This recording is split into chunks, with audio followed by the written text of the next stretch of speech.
spécial jardin maintenant, tous les week-ends jusqu'au 28 juin, direction les Yvelines, c'est pas loin de Paris. Ah, bien sûr, si vous habitez Menton, ça va être un petit peu plus long pour venir, mais vous allez voir, ça vaut le coup, avec d'incroyables jardiniers à l'occasion de Paroles de jardinier. Mais qu'est-ce que c'est que ça? Vous allez voir avec notre jardinier, le nôtre, c'est Philippe Collignon. Bonjour Philippe. Alors, en quoi ça consiste cette manifestation?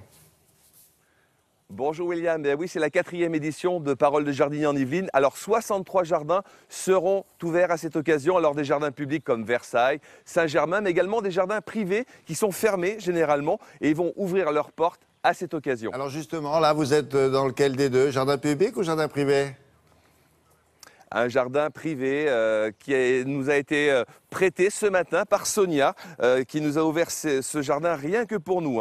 Un jardin, vous le remarquez, tout en rondeur, mais qui recèle ici et là plein de bonnes idées à refaire chez nous. C'est un grand jardin constitué de mini-jardins avec plein de petites pièces d'eau. Ça tombe bien parce que le thème de cette année, c'est l'eau au jardin. Alors qu'est-ce que vous avez trouvé comme conseil là?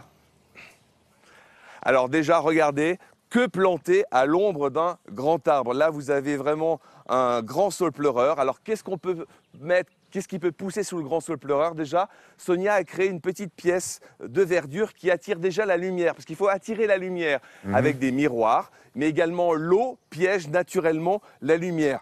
Mais il y a aussi beaucoup de plantes, comme par exemple les euchères que vous avez en pot ici et là, qui vont apporter un peu de coloris, mais également les digitales qui sont en pleine floraison actuellement. Regardez, elles sont magnifiques. Et puis un peu plus loin, vous avez des astrantes. Alors là, c'est des plantes un peu plus basses, un feuillage très, très nourri, très développé, une fleur, on dirait une fleur d'immortel, très délicate, très douce. Et puis des plantes un peu plus de caractère avec les aruncus qui sont à côté, avec une floraison en hampe florale plutôt claire qui attire la lumière évidemment. Il y a aussi beaucoup de graminées dans ce jardin, beaucoup de géraniums vivaces sous les grands arbres. Et puis la star évidemment, ce sont les fougères évidemment qui poussent à l'ombre ici. Voilà un peu quelques idées lorsqu'on a un grand arbre et que planter en dessous. Mais il m'a semblé apercevoir des rosiers, non, qui grimpent aux arbres aussi, non?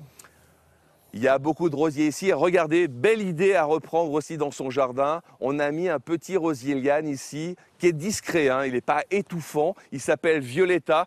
Petite multitude de petites fleurs, regardez. Même lorsqu'elles sont sèches, ça fait un peu bouquet sec, c'est pas mal. Alors, ce rosier n'étouffe pas l'arbre, c'est un catalpa. Et le feuillage est à peu près du même coloris. Donc, on voit vraiment cette guirlande de fleurs sans que ça soit vraiment étouffant. Alors, un rosier un peu plus étouffant que vous avez au fond. Regardez, il est blanc, il est magnifique. Il s'appelle Sir Cédric Maurice. Alors là, c'est quand on a un arbre un peu inesthétique, on peut planter ça au pied. Il est vraiment étouffant, et donc il recouvre tout. Soit lorsqu'on a un arbre mort, eh bien tout simplement, ça vous permet d'avoir une deuxième vie pour l'arbre. Donc vous gardez l'arbre mort. Il y a beaucoup de roses dans le jardin de votre amie Sonia, non?